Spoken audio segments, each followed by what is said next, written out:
Muy buenas noches a todos los que se encuentran conectados a través de las redes sociales del Archivo General de la Nación.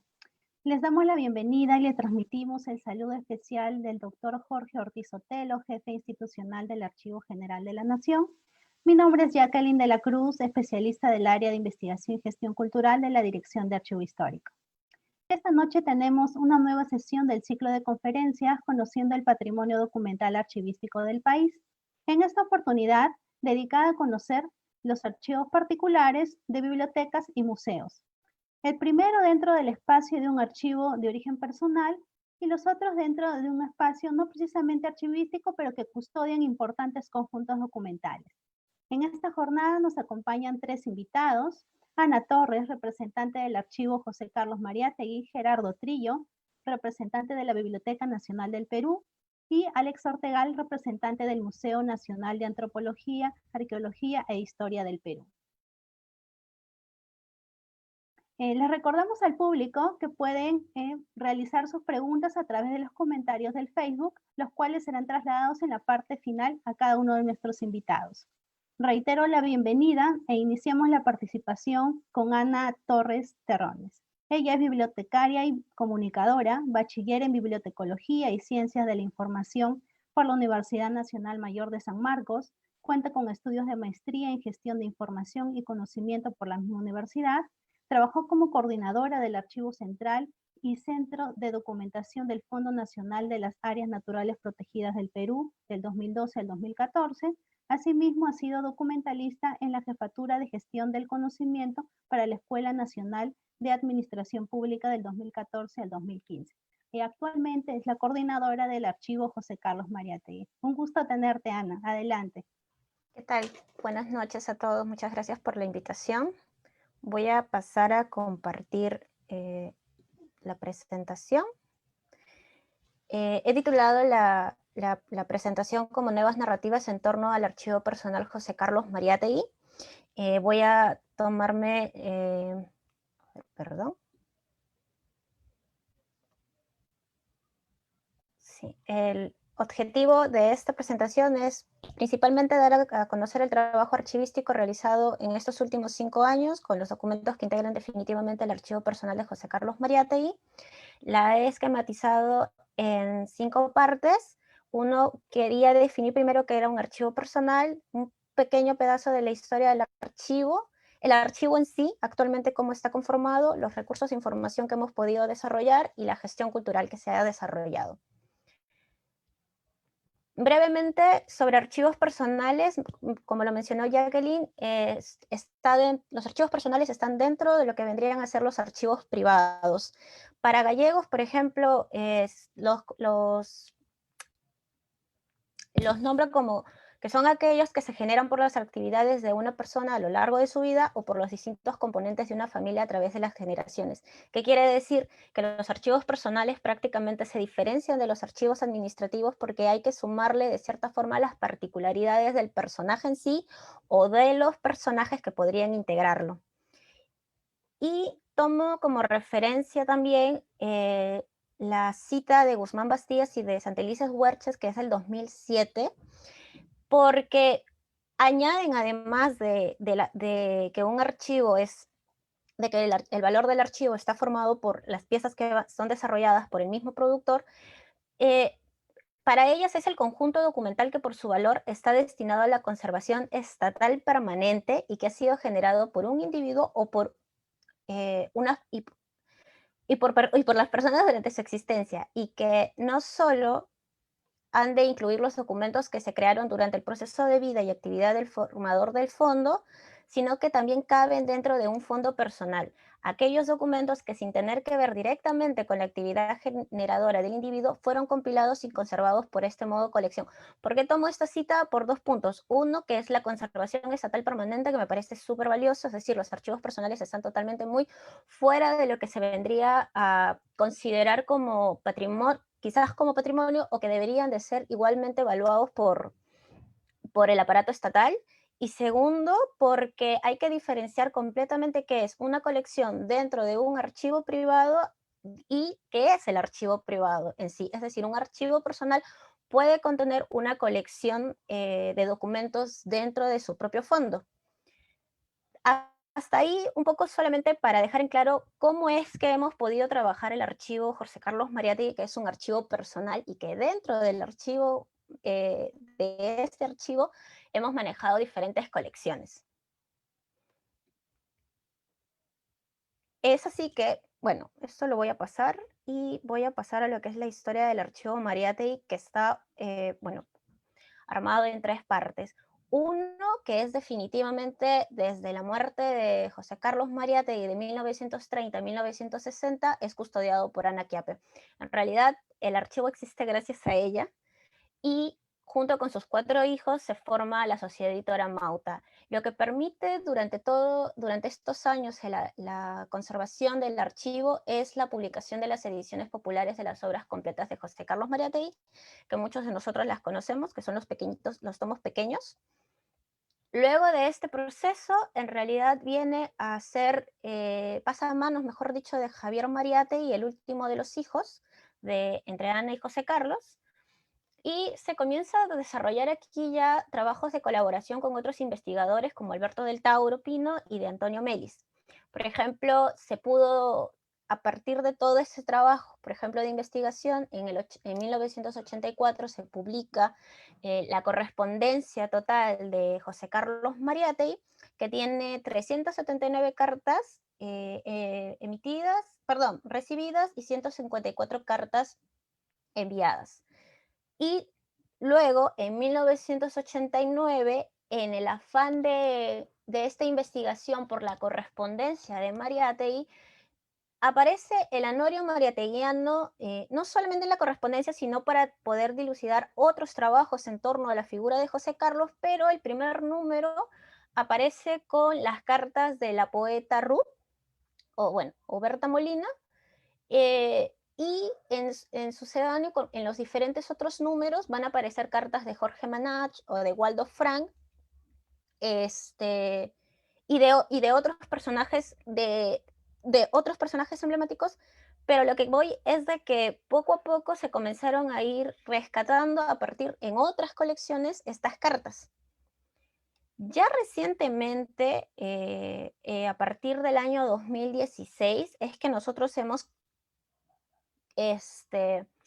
convenido el hecho de que el archivo se pase a una nueva etapa en la que no necesariamente tenga que ver con, con delimitarlo solamente a investigadores, sino de que sea totalmente abierto al público. Es por eso que decidimos que el archivo sea una iniciativa de conservación, de digitalización, de organización visualización y difusión de los documentos publicados de José Carlos Mariátegui, y esto lo hemos desarrollado a partir de diferentes plataformas digitales, que paso a detallar en un momento, en una forma en que podamos catalizar nuevas ideas o de que se pueda generar nuevo conocimiento en torno a José Carlos Mariátegui, tratando de construir una reflexión contemporánea sobre el Perú y el mundo. ¿Qué es lo que hacemos? Nuestra visión está en convertirnos en el primer archivo personal más completo disponible online dedicado a un intelectual latinoamericano. Nuestro objetivo siempre va a ser, uno, dar a conocer el archivo desde las plataformas que tenemos como herramienta digital de consulta y los recursos con los que se cuenta.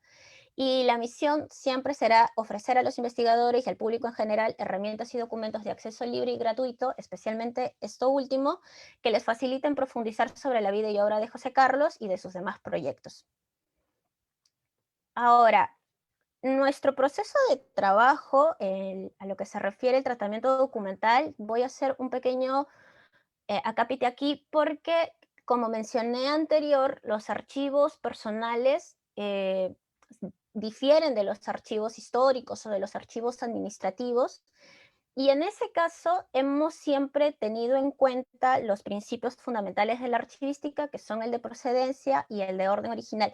Sin embargo, tendría que decir que el principio de orden no pudimos llevarlo a cabo porque lamentablemente el archivo pasó por muchas etapas, entonces yo no podría decir que tal como yo lo encontré era como se había ordenado, lo ordenó Mariátegui. Entonces decidimos utilizar el principio de procedencia. El tratamiento documental viene desde las mismas fases que están estipuladas, que son la selección, la clasificación, la ordenación y la descripción. Desde este punto he separado la indización porque sí quería hacer un pequeño, un pequeño punto aparte, porque siento que en el archivo hemos trabajado en este punto muchísimo. Luego del tratamiento documental, que en realidad nos tomó más o menos entre unos 8 o 9 meses para saber realmente qué era lo que teníamos, recién pasamos a un proceso de digitalización.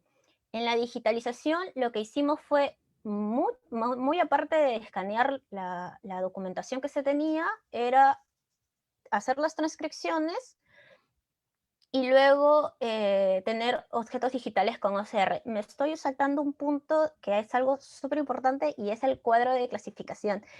Para armar el cuadro de clasificación también, a ver, por lo general los archivos administrativos tienen el organigrama, que puede permitirles tener un cuadro de clasificación mucho más orgánico.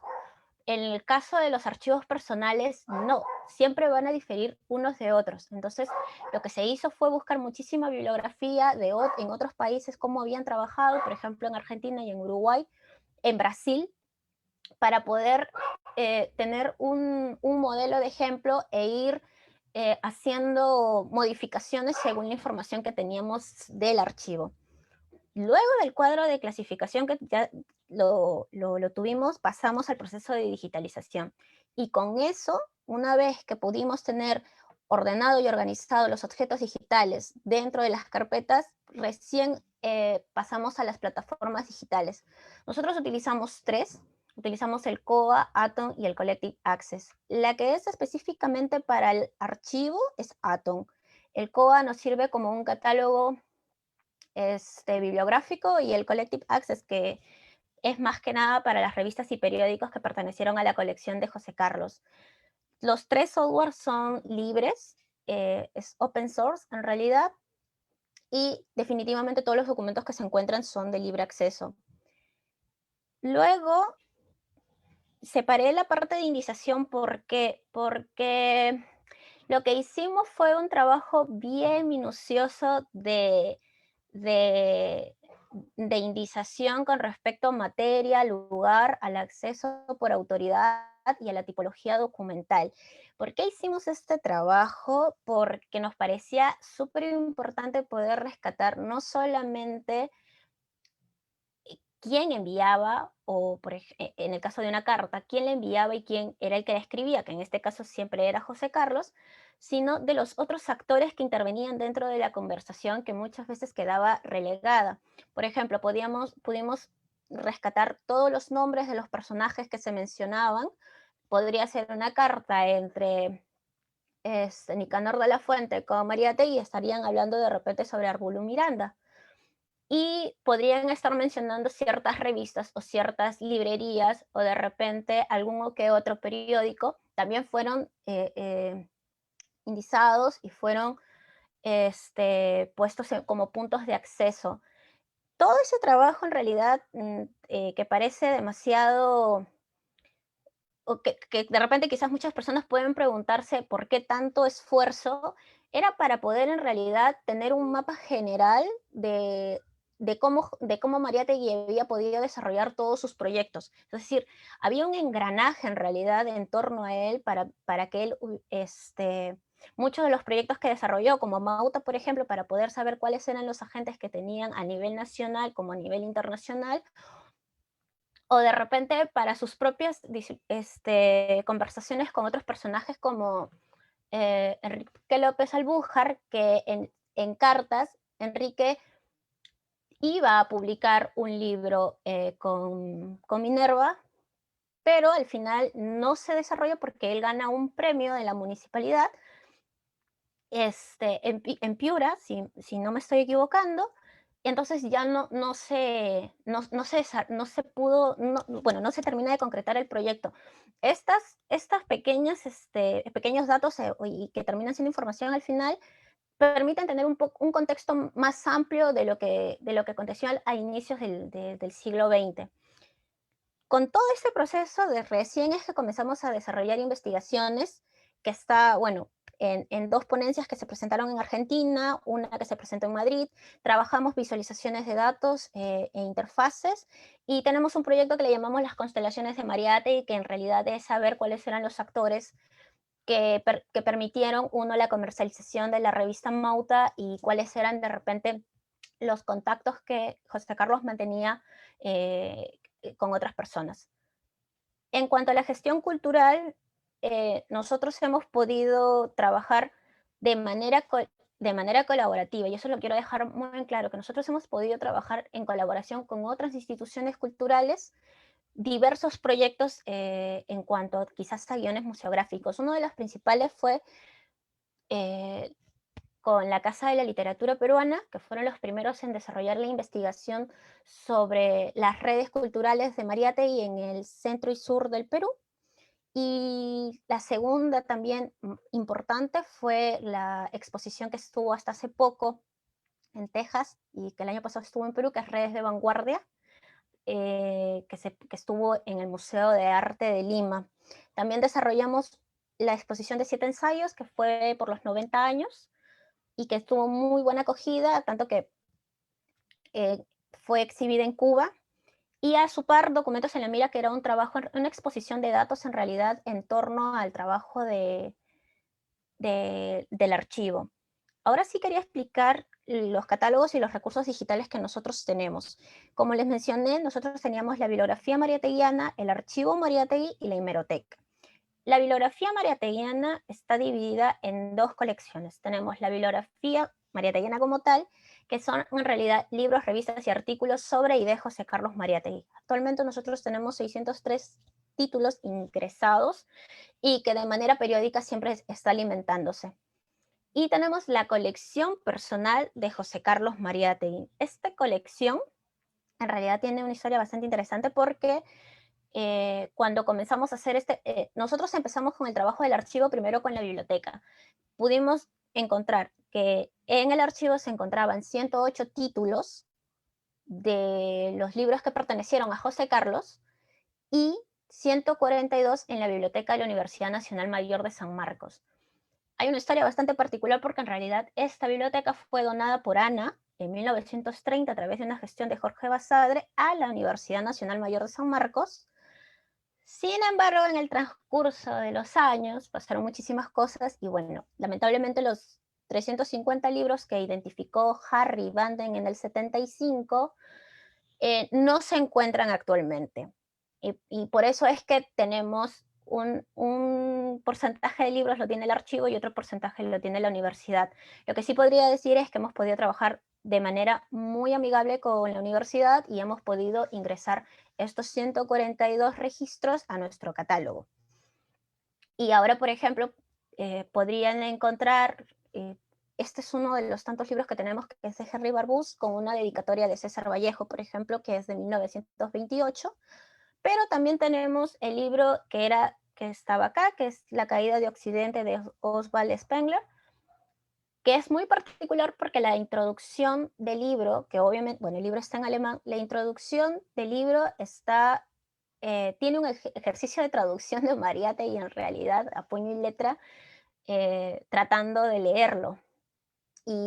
Por ejemplo, esas cosas permiten que investigadores recientemente hayan podido tener un alcance o seguir desarrollando investigaciones con respecto a la formación ideológica y cuáles eran sus influencias. Ahora en el archivo Mariátegui nosotros tenemos 3 fondos principales. Y ahora sí rescato mucho porque el trabajo de selección y de identificación fue importante, porque se tenía pensado que era un todo. Y en realidad ahí es donde aplicamos el principio de procedencia, y se identificaron 3 fondos principales. El fondo de la editorial Minerva, que es bastante pequeño en realidad porque solamente tiene 126 documentos, pero sí da cuenta de la importancia que tuvo Minerva para los inicios de la imprenta en el Perú. Y otro porque, bueno, la capacidad creativa de Mariátegui, ¿no? A ser el director artístico del proyecto en conjunto con su hermano. El otro fondo es el fondo de la Sociedad Editora Mauta, que es un fondo que fue creado específicamente para la publicación de la revista Mauta, es decir, el fondo de Mauta también de la revista Mauta se encuentra dentro de este fondo, perdón, la serie, se encuentra dentro de este fondo y contiene 512 documentos y tiene no solamente información de la creación de Amauta desde el punto de vista de, de textos o de imágenes publicadas, sino que contiene toda la información administrativa y económica. Eso fue lo que nos permitió también mucho ver cómo era el proceso de comercialización y de canje. Lo que pudimos observar era que la comercialización era prácticamente aquí en el Perú. O sea, la revista se vendía principalmente acá en Perú y el canje se realizaba a nivel internacional. Por dar un pequeño ejemplo en realidad del tipo de información que se tiene, además están los balances generales por meses, algunos documentos económicos en cuanto a boletas y las acciones que se vendían también a diferentes personajes. Toda esa información está dentro de este fondo. Y luego sí tenemos el fondo de Mariátegui, el fondo personal, o el archivo personal de José Carlos Mariátegui, que contempla más de 1000 documentos en la actualidad. Quizás podría decir que tenemos un 80% totalmente digitalizado e ingresado a nuestra plataforma, tenemos un 20% que aún no hemos podido trabajar. Y sí, en este fondo está toda la producción intelectual y sus proyectos editoriales, así como sus documentos familiares y su archivo fotográfico. Y tenemos en mente otros fondos que están también por pasar por este mismo proceso de trabajo, que es el fondo personal de Ana Quiape, que creemos que es súper importante rescatarlo porque, como dije, este archivo no existiría si no hubiera sido por ella y por haberlo resguardado. Tenemos una pequeña colección de cartas de la APRA, una pequeña colección de cartas también de César Falcón y definitivamente el fondo de la empresa editora Mauta que permite, bueno, que permitió, mejor dicho, la publicación de las 20 obras completas y de otros títulos en torno a Mariátegui. Estos son algunos de los documentos que nosotros mantenemos. Por ejemplo, el que está a su mano izquierda es la factura de la compra de la máquina Export 6, que actualmente está en la Casa de la Literatura Peruana, que la pueden ir a ver. Y el de la mano derecha es una acción comprada por Mario Nerval. También a la mano izquierda, esta es una carta de César Moro que se exhibió hace poco también en la muestra de redes de Vanguardia, bueno, que la muestra de redes Vanguardia estuvo en Madrid, México, Lima y Perú, perdón, Lima y Texas. Y también a la mano derecha es el logo de Vanguardia. Este logo de Vanguardia en realidad representa el primer proyecto de Mariátegui, mejor dicho, un proyecto trunco de Mariátegui que luego pasaría a ser la revista Amauta. En realidad podría haber sido la revista Vanguardia, que era un proyecto con Félix del Valle, que no se terminó por dar, pero que sí da cuenta de que sí, sí podía realizarse, porque en el número 4 de Claridad, cuando Mariátegui asume la dirección de la revista, se pueden observar, por ejemplo, algunos anuncios de que la revista saldría pronto. El archivo ha podido ahora guardar y conservar parte de lo que sería este proyecto. Esta es una carta de Abraham Valdelomar, en realidad es la única que tenemos en el archivo. Podría decir que en realidad no tenemos el 100% de lo que quizás Mariátegui tuvo, por miles de factores. Uno era que Mariátegui siempre tuvo problemas con respecto a su correspondencia, que era intervenida. Tuvo una intervención policial en su casa, que se llevaron muchos de sus documentos y de sus libros. Es más, hay una carta que da cuenta fehaciente sobre este incidente. Y estamos hablando de un archivo del año 1930 al 2016. Han pasado muchísimos años por muchas manos, y por lo general siempre tenemos se tiene mucho problema cuando no hay un control de qué información se presta o de qué documentos se prestan, y de aquellos que, bueno, nunca regresan. Por último, tenemos la hemeroteca de Mariátegui, que en realidad es la colección personal de libros y revistas de José Carlos. Y eso era algo que quería mencionar también. Es decir, esta colección está dentro de su archivo. Y actualmente solamente hemos podido digitalizar por completo la revista Mauta. Los 32 números se encuentran disponibles en la web para ser descargados. Hemos hecho un trabajo muy particular también, muy parecido a la documentación, es decir, hemos rescatado todos los actores que escribieron, no solamente, y de las imágenes también, perdón, de las imágenes que estuvieron dentro de la revista. Y actualmente seguimos trabajando todavía en mejorar un poco la parte de descripción en cuanto a paginaciones o a temática en sí. Y tenemos también la revista Poliedro, que solamente son 8 números, nosotros tenemos 7, no tenemos la colección completa, que también son de descarga libre y gratuita. Quiero solamente mencionar los recursos de información que hemos podido trabajar a partir de todo el proceso de trabajo del archivo. Uno, hemos podido hacer líneas de tiempo sobre, por ejemplo, la creación de la revista Mauta, la concepción de los 7 ensayos de José Carlos Mariátegui a partir de recensiones, de publicaciones que también se encuentran en la web del archivo. Hemos desarrollado videos e imágenes con respecto uno fue a la exposición de 7 ensayos de interpretación de la realidad peruana, que fue en conjunto con la obra plástica del artista peruano José Vero Matos, y algunos otros videos sobre la exposición de redes de Vanguardia. También hemos desarrollado mapas mentales, que era lo que les comentaba sobre las constelaciones de Mariátegui. Las hemos hecho en una plataforma de Graph Commons, lo que puede un poco canalizar cómo es que confluía cada personaje, tanto a nivel de región, a nivel de región, provincia, ciudad. Y por último, este año pudimos desarrollar el proyecto Casos de Transformación Digital para el Arte y la Cultura, gracias a la Fundación Telefónica, que otorgamos en realidad 5 videoconferencias de diversas posibilidades de cómo se pueden hacer uso de las tecnologías de información para la presentación, adecuación y acceso a la información, y nos basamos definitivamente en la experiencia del archivo José Carlos Mariátegui. Son 5 videos que muestran un poco del trabajo que se ha desarrollado no solamente en Perú, sino en otras partes del mundo, como el Centro de Documentación de las Izquierdas de Argentina, que fueron súper importantes, mucho para el trabajo que nosotros hemos hecho acá en el archivo Mariátegui. Mucho de lo que se aprendió fue gracias al CEDINSI en realidad, y es las visualizaciones de datos. Cuando hablaba del trabajo de indización, era porque nos permitió trabajar estas 3 plataformas. Trabajamos visualizaciones de datos a partir de todos los documentos que teníamos del archivo Mariátegui. Trabajamos con la correspondencia de José Carlos Mariátegui, la de Sociedad Editora Mauta y Minerva, y con los datos de los 32 números de la revista.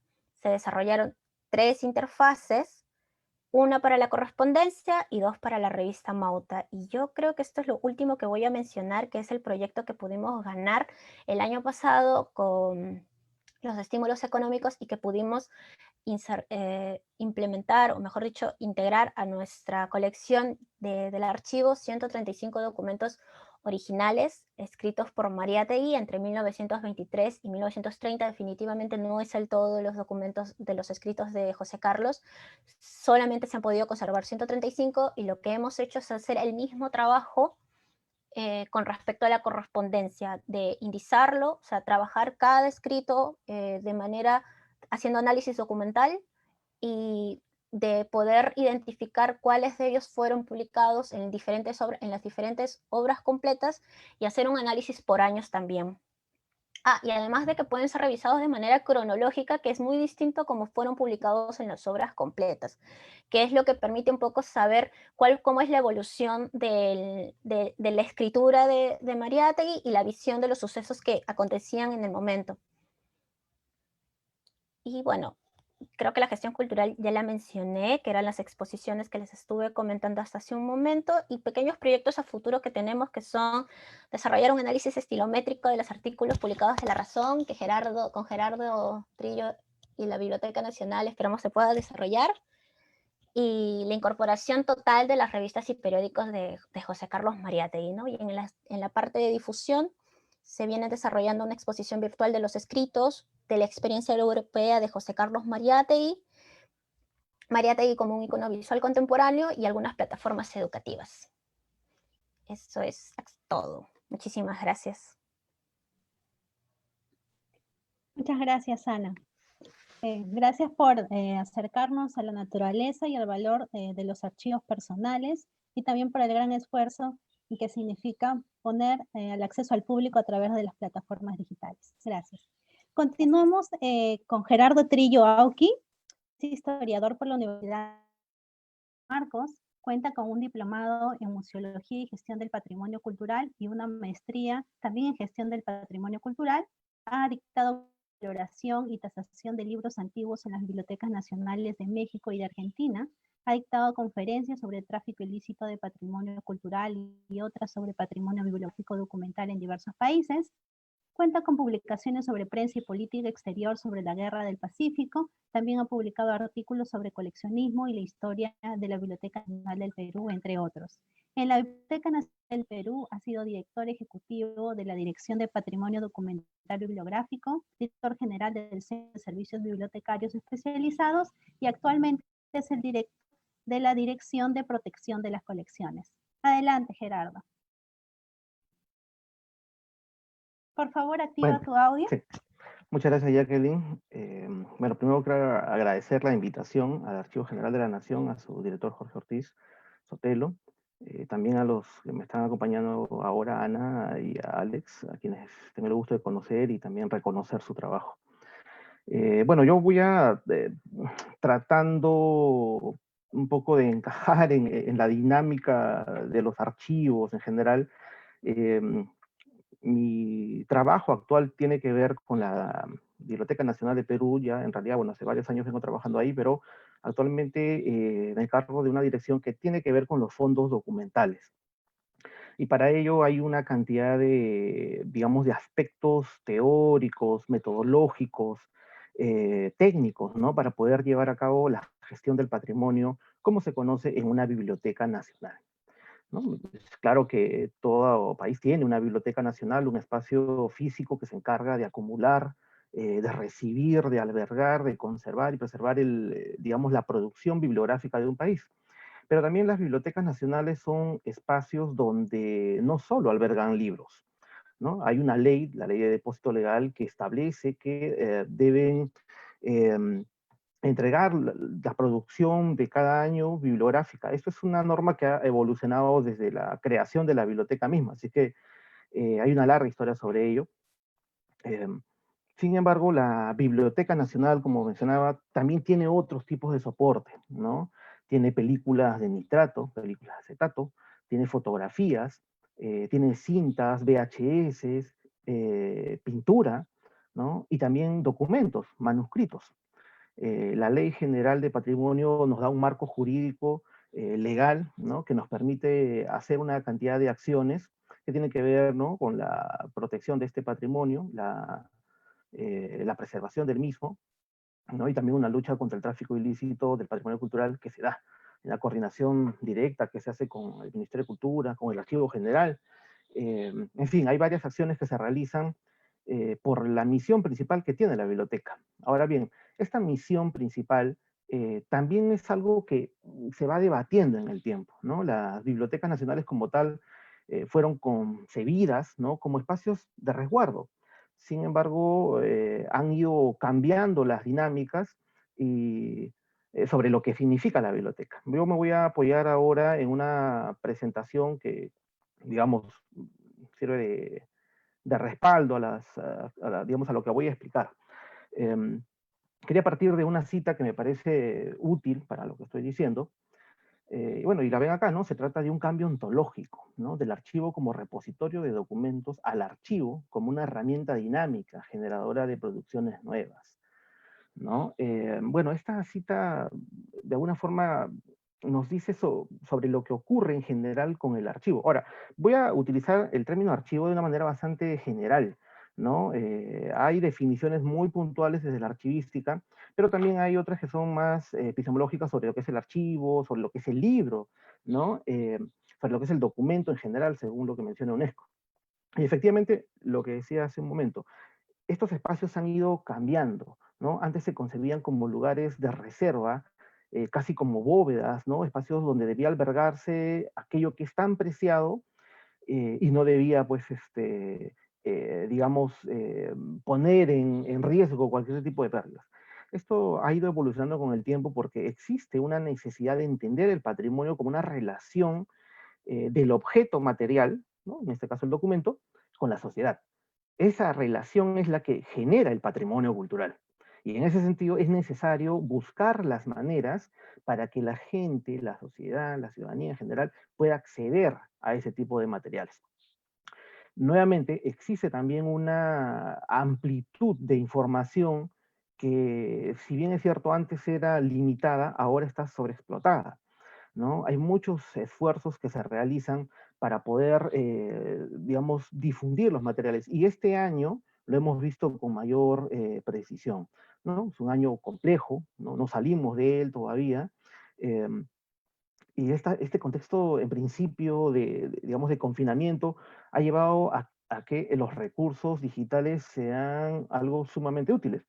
Las instituciones ya venían trabajando en función a ello, ya venían desarrollando actividades de digitalización, de preservación digital en general, ¿no? Para su difusión. Y así han tenido que de alguna forma agilizar eh, estos procesos para que se pueda atender en este contexto en el cual no se puede, o no se podía, porque hoy día ya hay, digamos, otra circunstancia, pero aún así sigue siendo muy restringido los accesos a los espacios de consulta.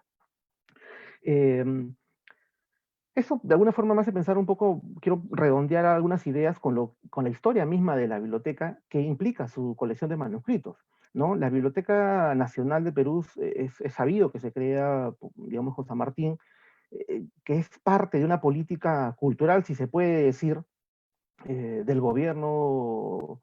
Y es curioso, ¿no? Bueno, acá, miren, ¿no? Hay un detalle. La biblioteca se crea, esta es la publicación del 29 de agosto, pero la creación se da el 28, ¿no? A un mes, nada más, de la declaración de la independencia.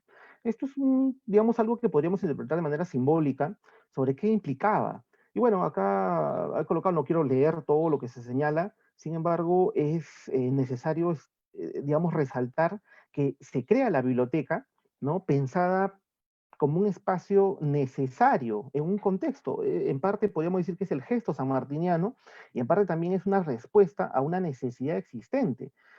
Tal vez no para toda la población, siempre va a ser pensar estos espacios en, digamos, también en espacios centralizados, donde se evidencia muchas veces también la diferencia que puede haber respecto a las regiones. Aún así, se crea una biblioteca pública, pensada que la gente que no solamente estaba vinculado tal vez a los monasterios, a las universidades, San Marcos, en fin, que podían tener el acceso a los libros a través de la compra, quienes podían, digamos, ir a la biblioteca, podían hacer de manera libre, ¿no? Las palabras de San Martín al respecto son claras, ¿no? Para que todos puedan acceder a ella. Hoy diríamos todos y todas puedan acceder a ellas. Um, esta biblioteca se crea, hay un gesto también de donación a partir de colecciones que se venían, digamos, trasladando, ¿no? Que habían sido secuestradas, en principio de la biblioteca jesuita, que implicaba libros, documentos, en fin. Pero los demás líderes de la independencia también imitan el gesto y donan sus bibliotecas a la Biblioteca Nacional. Eh, el siglo XIX implicó conflictos, implicó también dificultades, establecer normas para este inicio, ¿no? Del depósito legal que mencionaba antes, para que la gente que, digamos, que genere libros, que pueda, los editores, los impresores en ese entonces, tengan que aportar para que esta biblioteca siga creciendo. He sabido que dentro del calor todavía de la guerra de independencia, la biblioteca fue saqueada y lamentablemente su fondo inicial, fundacional, se perdió en gran parte, hasta la guerra del Pacífico, donde tenemos otro proceso complejo. Podríamos decir que la creación de la biblioteca en relación a la sociedad es un proceso de patrimonialización. El saqueo que se produce en el contexto de la guerra, ¿no? Vemos ahí una evolución que lamentablemente pasa de 56.000 volúmenes, ¿no? A quedar poco menos de 800 volúmenes. 732 me parece que señala Ricardo Palma en su memoria. Es obviamente una pérdida, digamos, terrible. Pero también esto genera un proceso de recuperación donde podríamos leer además un proceso de patrimonialización nuevo, ¿no? Donde no solamente es el Estado, sino el gobierno, mejor dicho, sino también es la sociedad quienes participan, ¿no? Y están colaborando, a pesar de haber salido de una guerra terrible donde la economía estaba totalmente dañada, la gente aportaba de su poco peculio y también de los libros que tenían en sus casas. Hoy sabemos que mucha gente lamentablemente también se hizo con los libros y no solamente fue el ejército de ocupación y los llevó y los mantuvo como colecciones y los estuvo vendiendo en el momento. Otros los guardaron y terminada la guerra los fueron devolviendo. Eso lo sabemos perfectamente hoy. Hay investigaciones sobre el tema que nos ayudan a visualizar. Lamentablemente esta biblioclastia de la cual podríamos hablar, a la cual la biblioteca ha sido víctima en reiterados momentos, nos lleva también a considerar el fatídico incendio del año 43, donde sin causas finalmente establecidas, se pierde gran parte de la colección de documentos, de libros, de periódicos, y es un momento también difícil y donde vamos a ver otro proceso de patrimonialización, donde la gente también contribuye en la recuperación de esta biblioteca. Hoy en día tenemos un local construido en el año 2000, bueno, inaugurado en el año 2006, que bueno, se presta, ¿no? A un local moderno, ¿no? Con instalaciones adecuadas para albergar ese conjunto de documentos, bastante grande, ¿no? La biblioteca a estas alturas tiene alrededor de 7 millones de documentos. Es una cantidad bastante compleja. Uno ve el edificio de San Borja y ve estos bloques gigantescos, y bueno, hay que pensar que dentro de ellos está todo lleno de libros, de periódicos, de documentos, fotografías, películas y todos los soportes que he mencionado.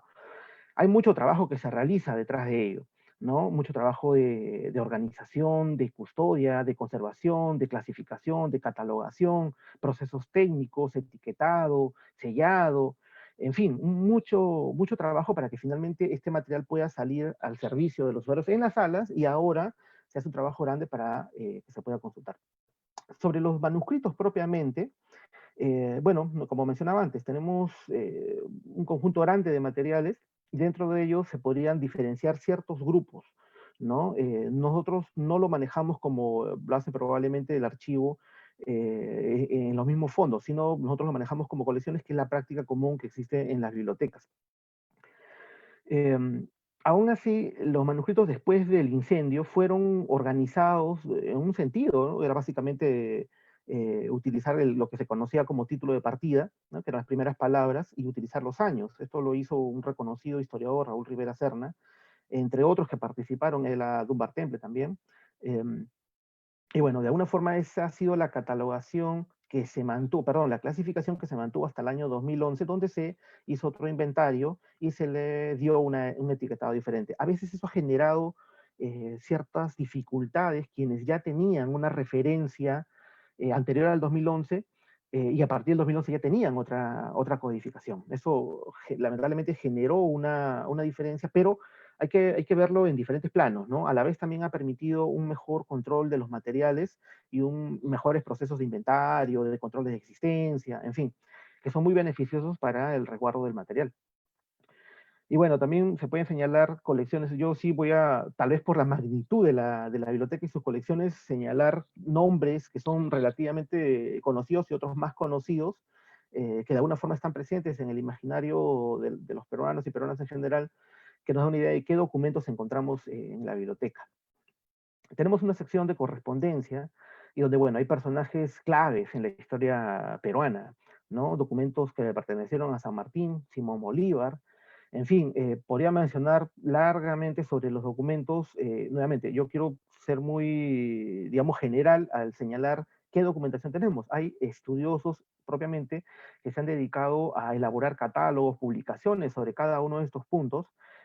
Por mencionar un caso, ¿no? Recuerdo claramente haber revisado las referencias de José Pacífico Otero, el especialista en San Martín, argentino del principio del siglo XX, que contaba en sus memorias cómo él, como parte de su investigación, era conocer lo que tenía la Biblioteca Nacional de San Martín, más allá de los libros, los documentos, y principalmente, claro está, aquellos que tenían rastros, como el ex libris o las anotaciones de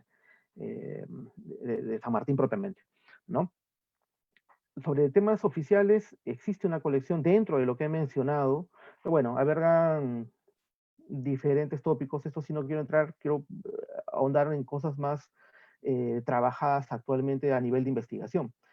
Algo que nos llama mucho la atención son los manuscritos de las colecciones particulares. La biblioteca, después del incendio del año 43, eh, se generó una constante en en las políticas de ingresos a las bibliotecas, tanto por adquisición, por compra, ¿no? Como por generar donativos. Entonces, muchas personas han ido entregando materiales a la biblioteca, donativos, muchos de ellos, por ejemplo, el caso del archivo Cáceres, ¿no? Que lo envió la hija, Soy la Aurora, desde Francia, ¿no? Que fueron llegando en remesas. El archivo presidencial de Nicolás de Piérola es un archivo que lo tuvo la familia y que lo donó a Rubén Vargas Ugarte. Y bueno, Rubén Vargas Ugarte, cuando falleció, los jesuitas lo entregaron a la biblioteca. Es un archivo, estos dos son archivos bastante peculiares, ¿no? Son bastante grandes. El archivo Cáceres son alrededor de 27.000 cartas y es correspondencia que básicamente le ha llegado a él, ¿no? A lo largo de toda su vida. El archivo es desde los años 70 hasta los últimos años de su vida, ¿no? En el caso de Piérola, de igual manera, es un archivo personal en parte, porque se trata de documentos que vienen de su familia, o sea, tenemos documentación anterior a él mismo, en su formación también, de cómo se pagaba digamos, la educación que él recibió en Chile. Y luego también hay etapas cruciales de la historia. Bueno, Piérola es un personaje polémico, controvertido, muy criticado, pero es un personaje también que vamos a decir que es clave en la historia para entender muchas cosas. A los 30 años ya era ministro de Hacienda, en 1868, eh, y es la documentación que se genera a partir, o digamos, que tiene que ver con el contrato Dreyfus, en fin, está en esta documentación. O sea, estamos hablando de documentación que también llega a ser oficial. Sobre el contexto de la Guerra del Pacífico, el Piérola tenía una peculiaridad.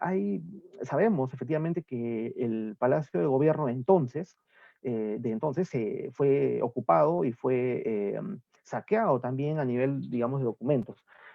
Sin embargo, mucha de esta documentación que se ha dicho siempre que se encontraba en manos privadas o en Chile específicamente, no era tanto así, ¿no? Buena parte de esta documentación se estuvo en manos de Piérola. Él no solamente se encargó de llevarse en su partida a la serranía sus documentos personales, sino también se hizo con todos los documentos oficiales que se encontraban, ¿no? Entonces encontramos ahí memorias de ministros, correspondencia oficial, y también correspondencia interceptada del contexto de la guerra.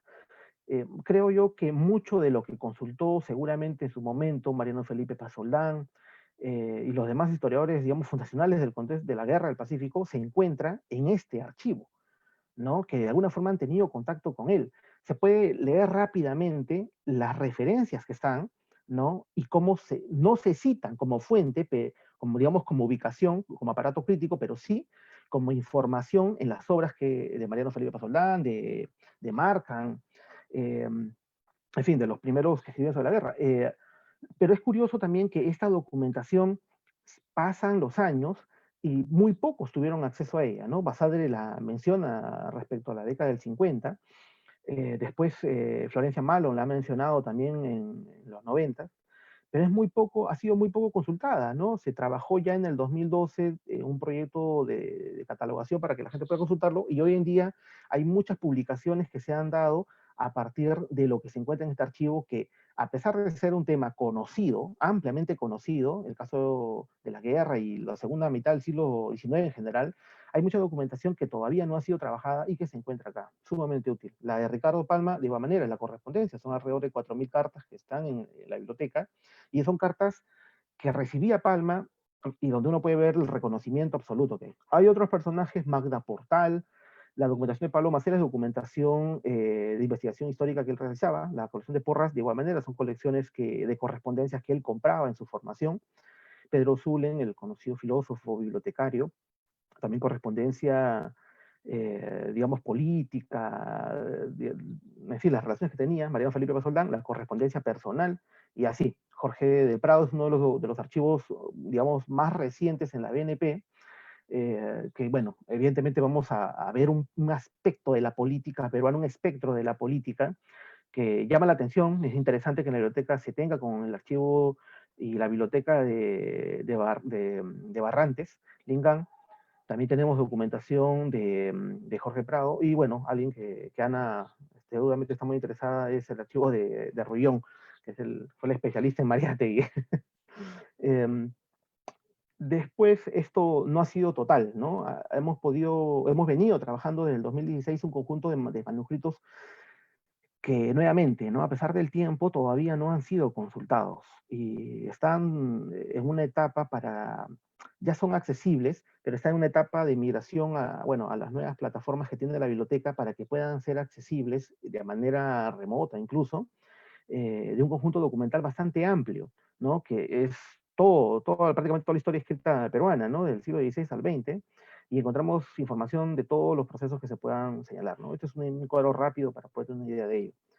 Igual, estos son algunos de los fondos que se han identificado. Este conjunto de materiales se ha trabajado bajo la CISAT-G para justo rescatar la mayor cantidad de información y los usuarios puedan acceder a ella.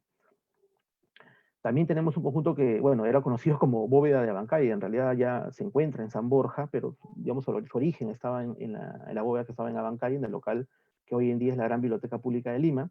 Y nuevamente, ¿no? Tenemos colección muy valiosa, personal, de personajes que rápidamente nos vienen a la memoria y los reconocemos, ¿no? Como se ha mencionado antes también, Abraham Valdelomar, Ciro Alegría, Mariano Felipe Pasoldán, en fin, entre otros personajes donde tenemos muchas veces cartas, parte de su biblioteca. En el caso de Guren, además tenemos sus fotografías en miniatura, las acuarelas, y así, de diferentes personajes.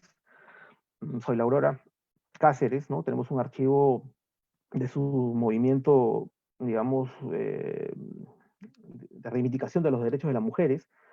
Sobre la misma historia de la Biblioteca Nacional también tenemos un archivo interesante que nos está ayudando a reconstruir parte de nuestra propia historia. Y tenemos también los manuscritos de Juan Basilio de Cortegana, que fue una persona que peleó en la independencia y que bueno, dejó escrita 13 volúmenes de su visión de la historia, donde él también participó. Parte de ellos, varios tomos, son relativos a la independencia. En este caso último, estamos hablando de manuscritos que no han sido publicados hasta el día de hoy, y hay mucho interés de parte del Proyecto Bicentenario para poder sacar adelante una publicación que sería maravilloso realmente tener una obra tan amplia, tan compleja, inédita hasta el momento, ¿no? Es curioso, después de todo lo que se ha avanzado en la investigación, siguen habiendo muchos materiales inéditos que van a cambiar seguramente mucho nuestra visión de la historia propiamente. Bueno, esto es igual, cuadros nada más generales. Mucho de esta documentación tiene también que ver con documentos encontrados en el conjunto de libros y de manuscritos que se recuperaron del incendio del año 43.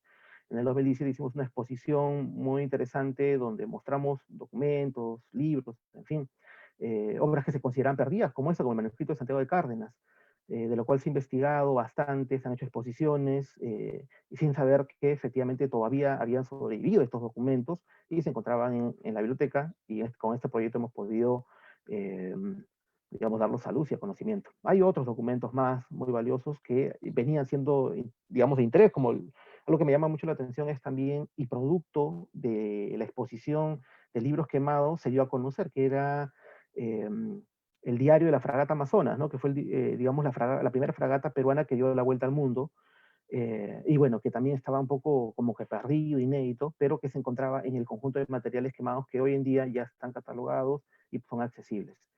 Digamos, accesibles a nivel de, digamos, de información, porque el material efectivamente se encuentra quemado, ¿no? Lo hemos digitalizado y está en nuestra biblioteca digital para que la gente pueda acceder a él.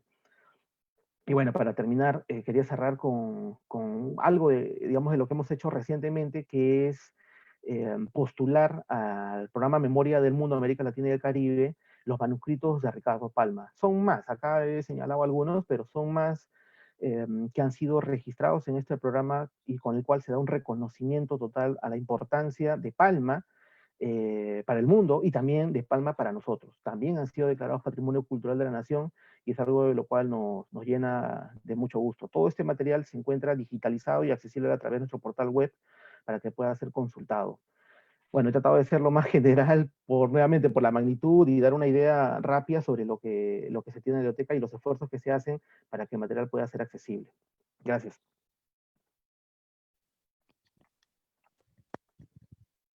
Gracias, Gerardo. Gracias, Gerardo, por acercarnos un poco a la historia de las colecciones de la Biblioteca Nacional y ineludiblemente ligada pues a la historia nacional, ¿no?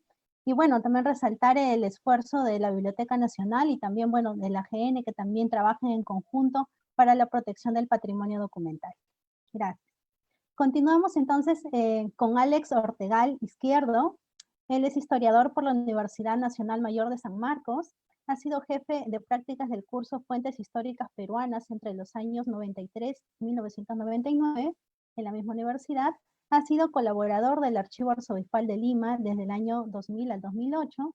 Ha organizado distintos fondos históricos, entre ellos de los conventos de Santo Domingo, San Francisco, San Agustín de Lima. Formó parte del área de investigaciones del Museo Nacional de Arqueología, Antropología e Historia del Perú en el 2008 y desde el año 2012 es el encargado de la unidad de archivo. Adelante, Alex. Por favor, activa tu audio.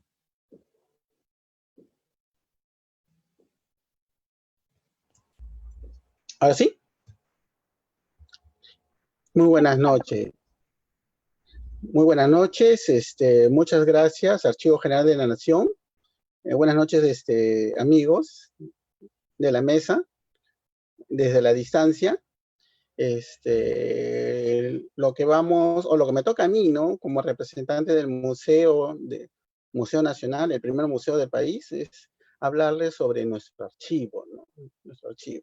Entonces, pasamos a ver la presentación, por favor. Sí, Alex, adelante, comparte pantalla. ¿Ahora está bien? No, a ver, intenta por favor. Un momentito, a ver. A ver si me ayudas, hija. Compartir pantalla.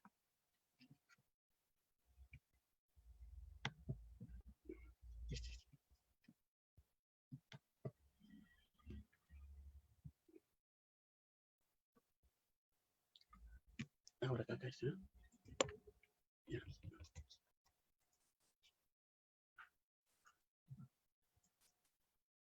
¿Ahora sí? Text. ¿Ahora sí? Sí. Bueno, continuamos. Lo que vemos aquí es nuestro... El nombre completo es un poco grande, ¿no? Se llama Fondo Bibliográfico de Estudios Históricos y Arqueológicos, ¿no? Y alberga la biblioteca en sí, especializada en arqueología, y la unidad de archivo. En ese sentido, yo soy el encargado de la unidad de archivo. Y pasamos a nuestra exposición. Como tal, ¿no? Sabemos que nosotros tenemos Museo Nacional desde el siglo XIX, ¿no?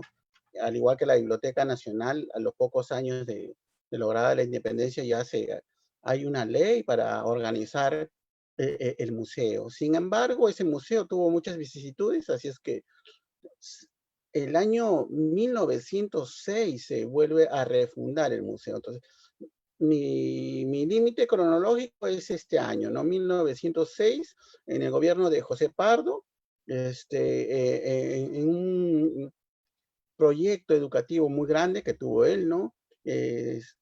Organiza, ¿no? Organiza la fundación de un museo nacional, ¿no? Este museo nacional, en su primer momento, ¿no? En esos primeros años fundacionales, estamos hablando entre 1906 hasta 1916, tuvo la idea, ¿no? O el tino de coleccionar documentos, ¿no? Entonces, el archivo como tal empieza en un afán coleccionista, ¿no? Entonces, se colecciona documentos para exposiciones museográficas. En ese momento no estaba pensada la idea de formar un archivo histórico para investigadores, ¿no? O, no era esa intención, era solamente un acopio de documentos de valor histórica para el país, no para ser expuestos, ¿no? Y lo que vemos aquí es la fachada de nuestro museo, el Museo Nacional, en el primer centenario, ¿no? De la independencia, estamos hablando hacia 1921. Obviamente así ya no está, ¿no? Otra cosa importante que debemos señalar que nuestro archivo realmente es pequeño, ¿no? Estamos hablando de 1200 metros lineales de información, ¿no? Entre ellos, dentro de esos 1200 metros están salvaguardadas en 350 cajas archiveras y 10 planotecas.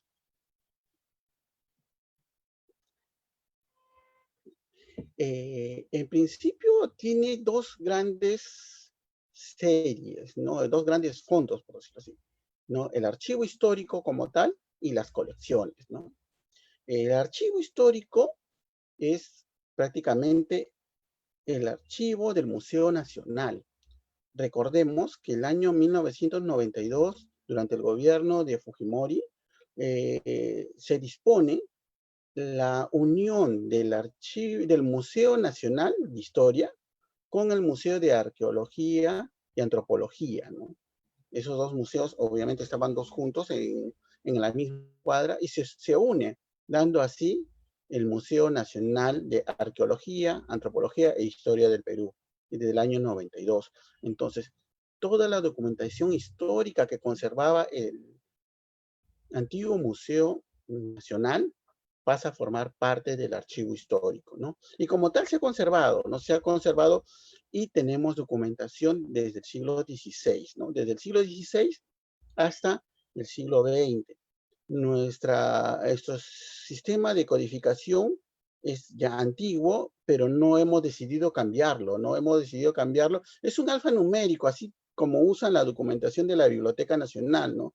Se le asigna una letra a cada siglo y dentro de cada siglo el orden cronológico, ¿no? Un, un, un número, un número, ¿no? Correlativo, ¿no? Entonces, como le decía, ¿no?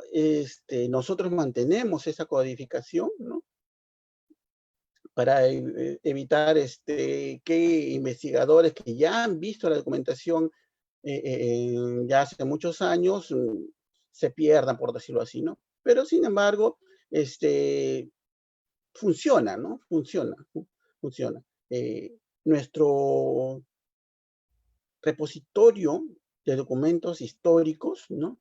es muy variado, ¿no? Es muy variado porque, como les decía en un principio, el museo no se creó como series documentales, sino en un afán coleccionista. En ese sentido, tenemos documentación pública y privada, ¿no? La privada podrían ser pues las escrituras públicas. Tenemos infinidad de escrituras públicas de diferentes partes del país, ¿no? Obviamente Lima es la ciudad que más escrituras públicas tiene, guardamos nosotros en el museo, ¿no? En el archivo del museo, ¿no? Pero tenemos documentos oficiales, documentos de la iglesia, documentos de los ministerios, de prefecturas. Entonces, es una documentación variada y rica la que se conserva en el archivo histórico. Continuando nuestra, con nuestro archivo, tenemos el área de las colecciones, ¿no? Tenemos 17 colecciones importantes porque son de singular valor para la investigación y la historia peruana, ¿no? Como vemos ahí, tenemos el archivo Tello, el archivo fotográfico de Abraham Guillén, con 12.000 imágenes, ¿no? Con 12.000 imágenes fotográficas de los años 30 y 40, ¿no? La colección de Carlos Miñano, la colección Manuel Velarde, la colección Emilio Gutiérrez de Quintanilla, la colección Jorge Corbacho, la colección Nicolás de Piérola, ¿no? Y nosotros tenemos aquí nuestro amigo Gerardo Trillo hablaba de la colección Piérola de la biblioteca. Bueno, nosotros tenemos una también colección importante de documentos de Piérola, pero lo más importante son sus libros de códigos, ¿no? De códigos de las cartas que él escribía, ¿no? Y solamente para señalar una anécdota, ¿no? Y ahí alguna vez buscando los códigos y solamente para rubricar ese aspecto, los códigos están en inglés y se les asignaba un nombre o un apelativo a cada persona. Por ejemplo, el que me llamó mucho la atención, por ejemplo, es cómo denominaba a Cáceres, ¿no? Andrés Avelino Cáceres. Le decía el cínico, ¿no? Solamente para reubicar ese aspecto, ¿no? Tenemos una colección de periódicos, no muy abundante, tenemos alrededor de unos 5.000 periódicos, ejemplares. Continuamos con nuestra colección de documentos gráficos y artísticos, nuestra colección de mapas y planos, la colección de recortes de periódicos, importantísimos recortes de periódicos desde 1920 a 1980, todos los aspectos culturales del país, investigaciones arqueológicas que salieron publicadas en los periódicos de la capital, han recortados y organizadas en esta colección, ¿no? Esta colección abarca aproximadamente unas 40 cajas, ¿no? Archiveras. Tenemos la colección del arquitecto Manuel María Pereira Alves, la colección Fluri, que son diapositivas de museos de todo el país. Tenemos la colección Amelia Carguayo, que fue una antropóloga especializada en costa peruana, en la actividad de la pesca, ¿no? Ella legó esa documentación, son 8 archivos personal y también información que ella recolectó sobre esta actividad, ¿no? Lamentable, ella murió en el 2012 y dejó su archivo como al museo, ¿no? Como legatario al museo. Tenemos la colección Hans von Heimer, ¿no? Hans von Heimer fue pues un arqueólogo de raíces alemanas. El señor era muy organizado y cosas espectaculares, su actividad arqueológica, especialmente en las excavaciones de Chancay. Y también tiene una importante colección de fotografías, en este momento ya podríamos decir que son etnográficas de todo el país y de sus viajes que él hizo a Europa. Es una colección importante y yo diría que tiene aproximadamente unas 5.500 fotografías, ¿no? Estamos hablando de los años 40, 50 y 60, ¿no? Y por último tenemos la colección de placas de vidrio, ¿no? Son placas de vidrio, son 510 placas de vidrio que están catalogadas entre los años 1910 y 1924. Ahora voy a ser un poquito más detallado en cada uno de los aspectos, a ver si no me gana el tiempo, ¿no? Con el siglo XVI, ¿no? En el caso del archivo histórico siglo XVI, Y lo que vemos ahí, y parece una de Frankenstein, es del siglo XVI temprano. Fotografía que vemos ahí, la imagen que vemos ahí, procede de un protocolo notarial del siglo XVI. Ese es el documento más antiguo que nosotros poseemos, ¿no? Corresponde al año de 1535, el año final de la ciudad, y en él encontramos los nombres de los que están otorgando escrituras públicas, ¿no? Y los tipos de escrituras públicas. En ese sentido, son los vecinos de la recién fundada ciudad de Lima los que están teniendo una vida pública en ese sentido. Compras, ventas, testamentos, se encuentran en ese índice de escrituras públicas, ¿no? Para señalar la colección del siglo XVI, que está completamente catalogada, nosotros para el 1555 fichas registradas, ¿no? Y lamentablemente el periodo que estamos pasando nos costó un proyecto muy interesante. El último proceso era la digitalización de todo el siglo XVI, ¿no? Lamentablemente no se ha podido hacer. Me imagino que ya todo este episodio que estaba viviendo el país pase o se amengue, retornemos al proceso de digitalización de este siglo XVI que está completamente organizado, ¿no? Bueno, pasamos al famoso archivo Tello, ¿no? Nosotros conservamos parte del archivo del fundador de la arqueología en el Perú, ¿no? Estamos hablando de Julio César Tello. Son 110 cajas archiveras con información valiosísima de su actividad científica y académica, y también profesional, ¿no? Como creador de museos que se conservan en el archivo del Museo de Pueblo Libre, ¿no? Incluso una cantidad aproximadamente de unas 10.000 a 12.000 fotografías, ¿no? De su labor profesional, de las expediciones que realizó. Y solamente por un ejemplo, ¿no? Yo acá he puesto dos imágenes de la expedición arqueológica al Valle de Casma del año de 1937. Y lo espectacular de estas fotos son que es lo que estamos viendo ahora, ya no existe, ¿no?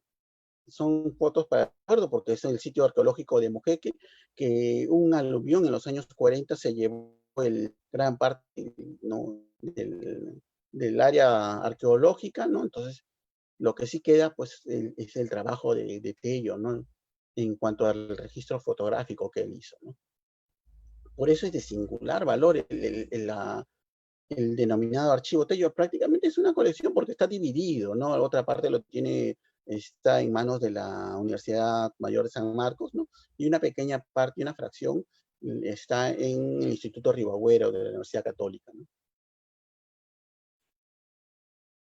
Y como le decía, ¿por qué de singular valor el archivo Tello? Por lo que estamos viendo, ¿no? Aquí tenemos ejemplos solamente de dos acuarelas de piezas arqueológicas descubiertas por Tello en su expedición, ¿no? En su expedición cuando descubre la cultura Paracas hasta el año 27. Él trabaja del año 27 prácticamente hasta el año 40, ¿no? Entonces, esto obviamente él no lo hizo, sino que él trabajaba con un ejército de dibujantes, artistas plásticos y fotógrafos, ¿no? Y muchas de estas acuarelas fueron pedidas y solicitadas por Tello o realizadas por el equipo de Tello para exposiciones de museográficas, ¿no? Que se realizaron en el museo, ¿no? Muchas de ellas tienen ya entre 70, 50, ¿no? 50 años, ¿no? O 70 años, las más antiguas, ¿no? De permanencia, ¿no? Seguimos con el archivo Tello y me detengo un poco porque, como les decía en un principio, es una de las colecciones más solicitadas en el archivo, ¿no? Vemos, ¿no?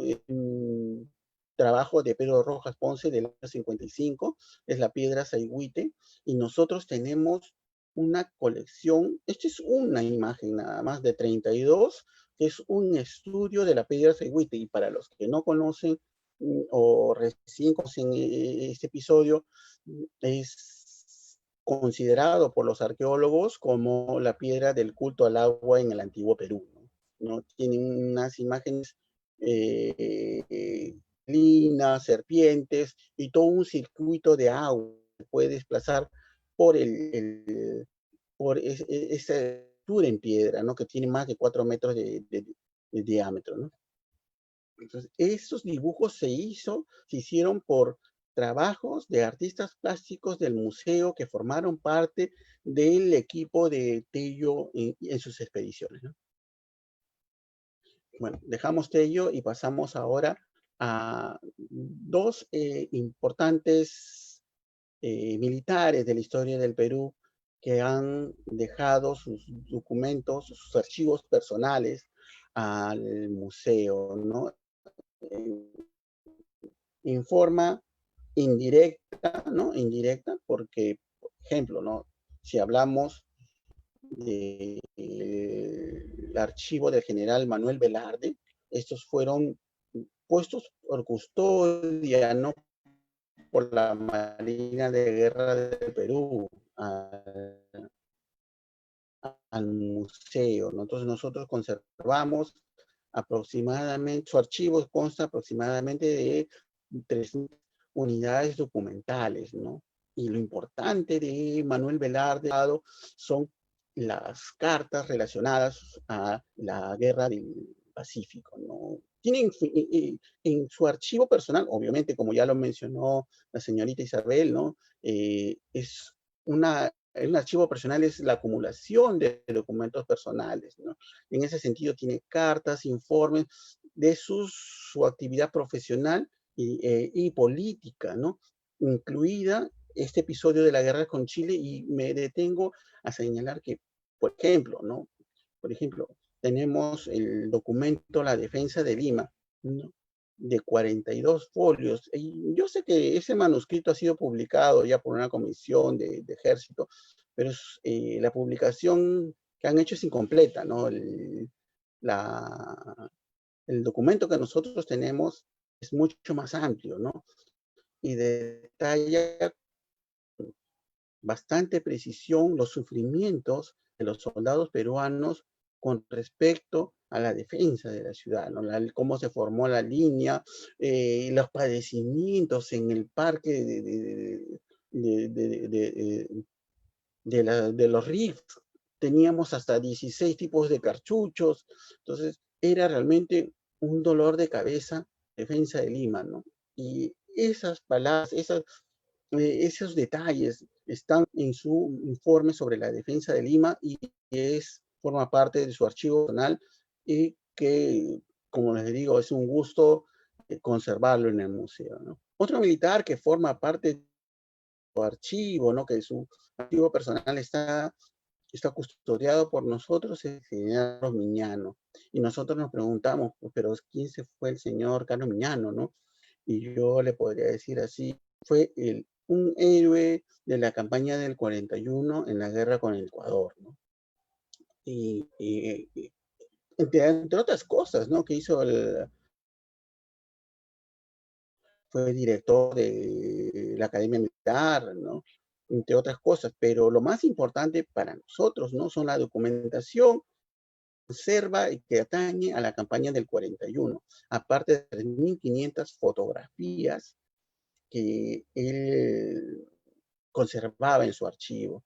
Y me debo explicar cómo llega esta colección, este archivo personal, ¿no? Al museo, ¿no?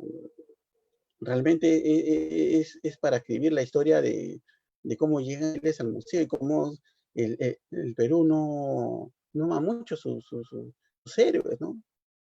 Resulta de que un día una persona amiga del museo en los años 90, estamos hablando de los años 90, principios de los años 90, llega al museo con la noticia de que los familiares del general Carlos Miñano estaban regalando las cosas del general ya difunto, ¿no? A los traperos de Maús. Imagínense. Entonces, el personal del museo, el personal del archivo, y beneplácito, consiguieron una movilidad, ¿no? Y fueron y solicitaron a la familia accedió, y de esa manera llegaron la documentación del general en el museo, ¿no? Se rescató su documentación. Tan importante, por ejemplo, ¿no? Para indicarles, ¿no? Existen mapas de la campaña hechos a lápiz, ¿no? Lápiz en la que se indican los puestos militares, tanto ecuatorianos como peruanos, ¿no? O sea, levantados justo en el campo de batalla. Entonces, solamente para cosas así que podrían llamarnos a nuestra atención como investigadores también, ¿no? ¿Qué tipo de cosas observa el archivo personal de Carlos Miñano? Entonces, estamos hablando de dos militares, uno héroe de la campaña de la guerra con Chile, ¿no? Otro héroe de la guerra con el Ecuador, en el siglo XIX y siglo XX. Sus archivos personales están en nuestro museo, ¿no? Pasamos a nuestra colección de periódicos, que es pequeña, realmente es pequeña, pero simbólica, ¿no? Y incluso, diría yo, importante, ¿no? Por ejemplo, tenemos un cuadernillo con el original del Mercurio peruano. Tenemos alrededor de 1100 números del Telégrafo de Lima. Estamos hablando de un periódico de principios del siglo XIX, ¿no? Estamos entre 1928, 30, ¿no? Y tenemos completo los 9 volúmenes del diario El Católico, ¿no? Periódico que representaba a los peruanos católicos en el país, ¿no? Estamos hablando desde 1856, 1860, justo en un periodo donde, ¿no? Donde se estaba discutiendo la libertad de cultos en el país y la separación de la iglesia y Estado. Ese tema está rubricado muy bien en el Católico, ¿no? Continuamos. Otra de nuestras importantes colecciones, ¿no? Y como digo, es una colección, ¿no? Es una sección de documentos gráficos y artísticos, ¿no? Y aquí se ha unido, ¿no? Es de ya varias décadas atrás, ¿no? Antiguos encargados lo organizaron así, ¿no? Y nosotros como archiveros hemos querido dejarla así cual, ¿no?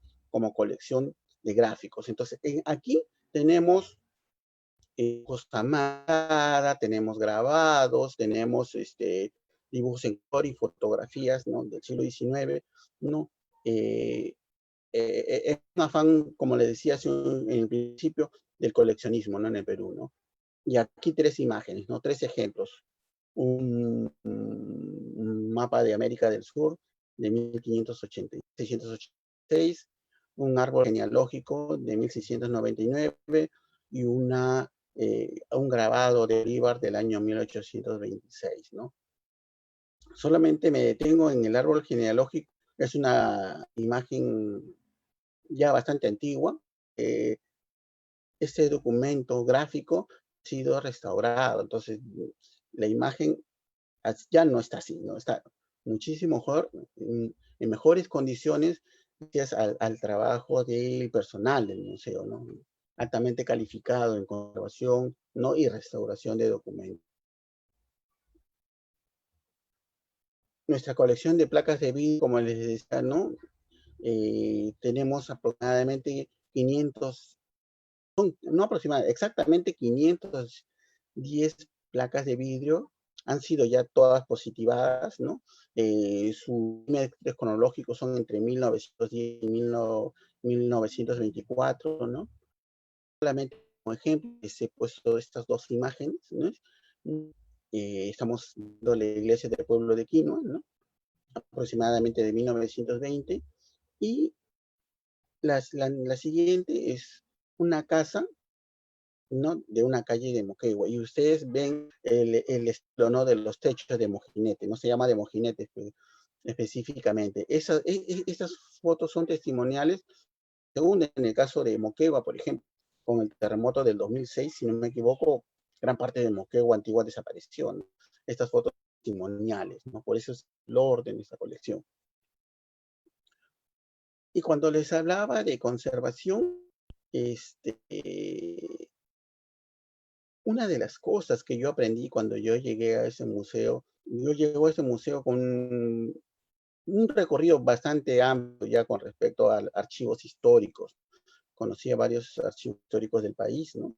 He trabajado en el archivo principal varios años, ¿no? Y una de las cosas que aprendí en el museo es que el archivo, su trabajo va en relación directa con el museo mismo, ¿no? Y en ese caso, el museo privilegia el trabajo de conservación. Y en ese sentido, el archivo también privilegia el trabajo de conservación. Entonces, en ese sentido, tenemos personal altamente calificado, realmente que hacen maravillas en intervenciones, ¿no? No, obviamente yo no lo hago, ¿no? Lo hacen personal calificado, ¿no? Y realmente el trabajo es para sacarse su sombrero, ¿no? Hacen unas cosas espectaculares y reviven, obviamente que lleva tiempo, lleva recursos, ¿no? Trabajo de intervención en papeles. Es muy, muy concienzudo, por decir. Y la imagen que les presento es, pues, es un resultado, ¿no? Nuestra documentación es toda la que ya tenemos trabajada, están conservadas en fundas individuales, ¿no? En fundas individuales en sus respectivas cajas archiveras, ¿no?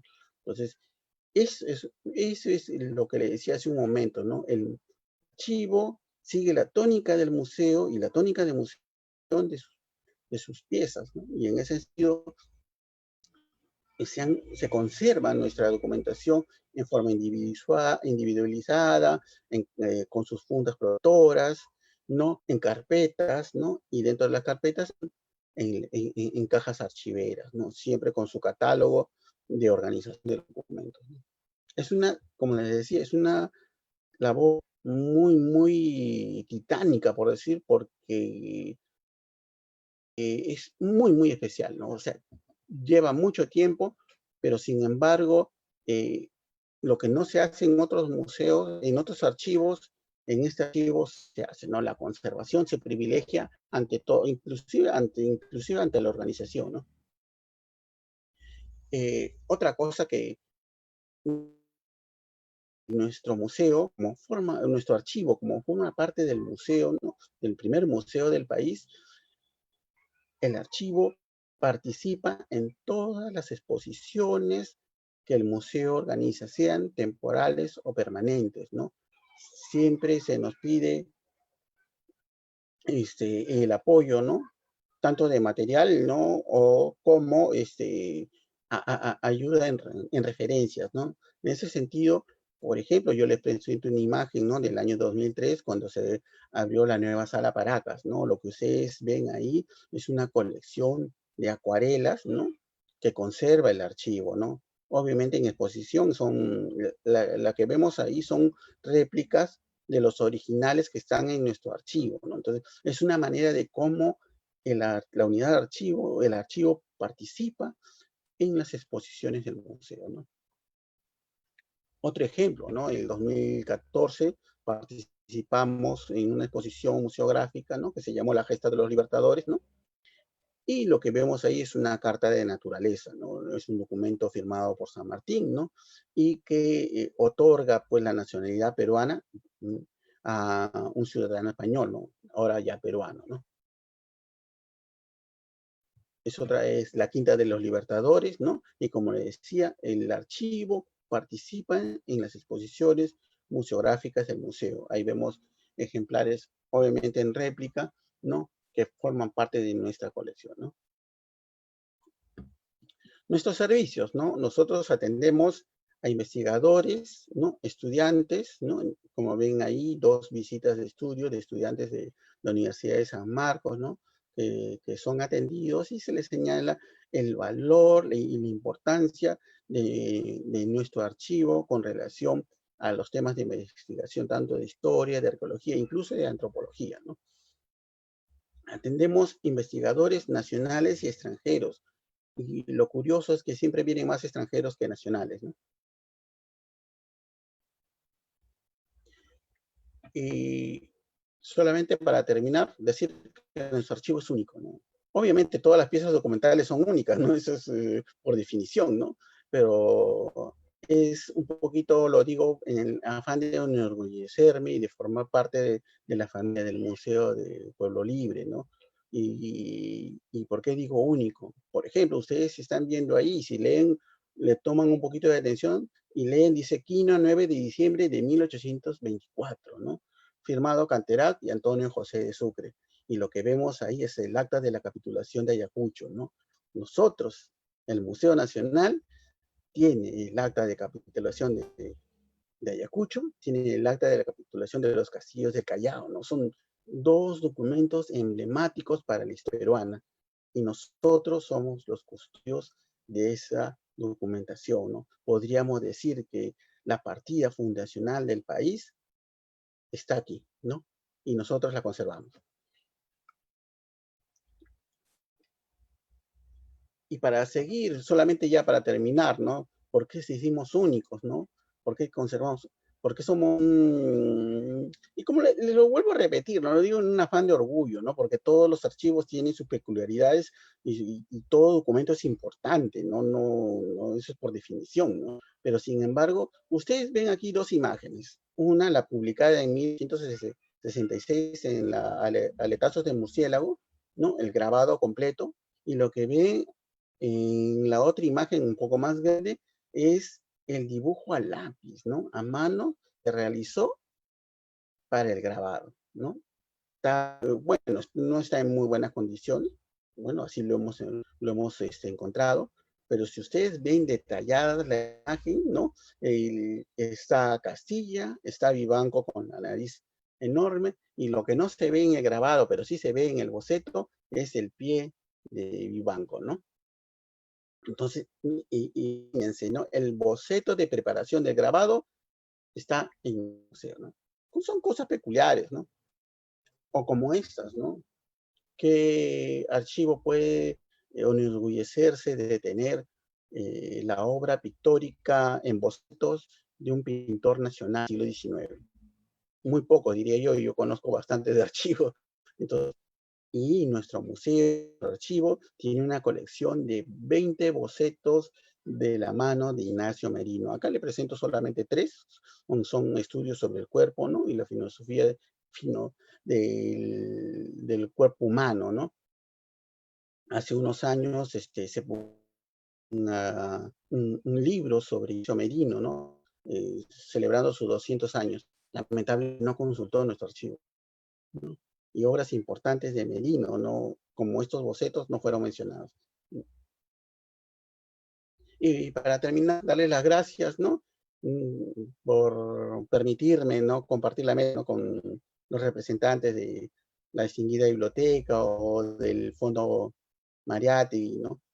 Y para regalarles una imagen del balcón de Guaura, es una 235 y que forma parte de nuestras colecciones.